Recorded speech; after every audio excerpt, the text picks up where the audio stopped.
Hello, Body Fangs, walk to the bush. Guys, have you ever been to a mine? A mine. It's a big heap of sand that they dig under the ground there to go fetch the gold and the coals there.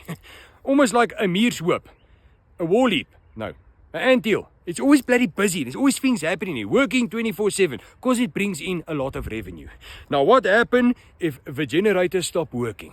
My maat, the poof, hit the fan and everybody's got freckles. Compressors are not working. En daar sit jy. Daar gaan die geld by die tubes af. Maybe you need to look at the right KVA. That doesn't mean die klein vet auntie in die kantoor nie.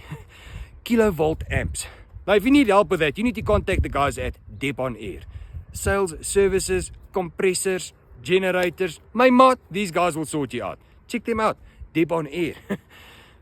Okay, thanks.